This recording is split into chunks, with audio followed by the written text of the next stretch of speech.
I think the first thing that gives people confidence about working with Alliance is that the longevity is there. We've been doing this for a long time. That's one of the first machines that we manufactured here. Can I still get the parts? We might not have those available. When we first started out doing business outside of the U.S., we heard all of the barriers that we're going to have in trying to grow the business. Yeah, these machines that you see, they could be going anywhere in the world. Today, we have the largest distributor network in commercial laundry in the world.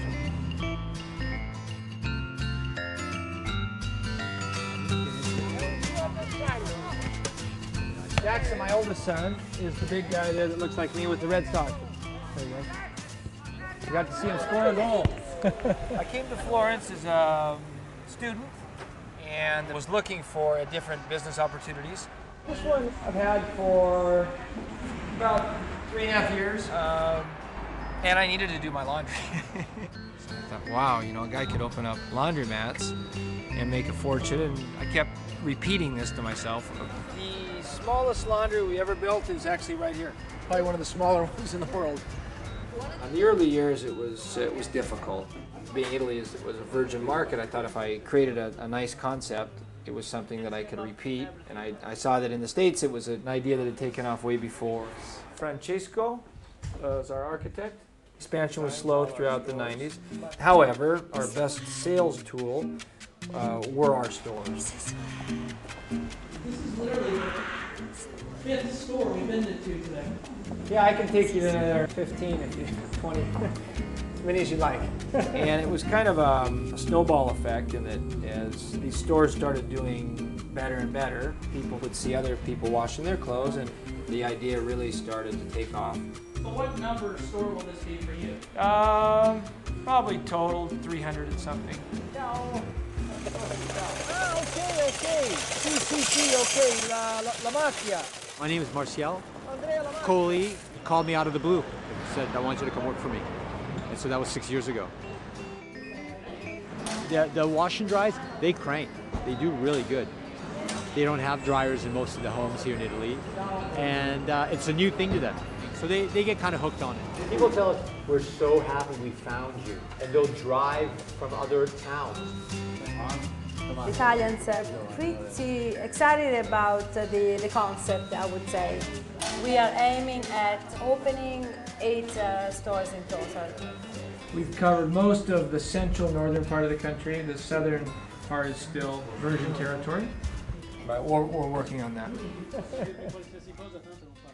When you look outside of the U.S., there are some markets that are very similar, very established, very mature, but there are some that have just a few pieces of equipment in it. The exciting thing is that oftentimes you can start out with a very small investment.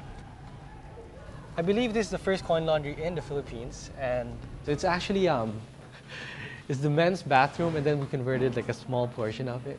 When we tried to introduce coin laundry in the Philippines, what we learned is that a lot of people like it because they see it in the movies, but since there's none here, no one wanted to be first. When we first opened this, I was actually here for 2 weeks, you know, like introducing them to the concept. You know, I teach them how to sort their clothes. I learned that throughout the world, it always starts out in universities. So I figured, you know, I probably need to start it. So yeah, Tess works for me, and like the students love her. She's saying the students find it amusing to do their own laundries using tokens. Like I never gave laundry like a second look until, you know, when I did my own laundry in the US, and I saw how little information about laundry is available in the Philippines. Every day actually that I was seeing the data, you know, I got more and more inspired that, you know, this is really what I want to do.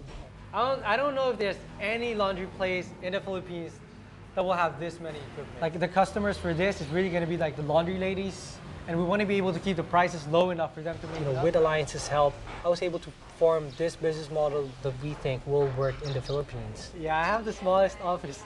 That's my table. We never considered working with anyone else besides Alliance because this is the same model that's being used in America, in Europe, and you really don't want to reinvent the wheel. That's one of the great things I like about Alliance is they actually come over and look at how the water was done, how the electricity was, you know, set up. Working with them is a real partnership. You know, I sometimes I even get a feeling that we're just like one company. One thing that we know is that there's absolutely nothing that replaces being face-to-face with a customer in their place of business. That's why we have people in key areas. We have a field manager in Lebanon. We have one in Malaysia, one in Mexico City. In Malaysia, we have Jackson Tang. When a field manager goes into a location, he'll say, okay, let's play on this a little bit more. Do you have the tools that you need? This is an international unit that will be sent to one of our international customers. The rapport with experts from Alliance was especially important in the early stages of the business. They were open to developing products that we needed over here because the gas codes are different, the electrical. They're good collaborators. Nobody really loves to do laundry, right? Nobody really wakes up in the morning and says, today is a great day because I have to do my laundry. It's the first car for our company. But what is exciting is that if you want to invest and you want to make your living, a laundromat is an excellent and proven way to do that.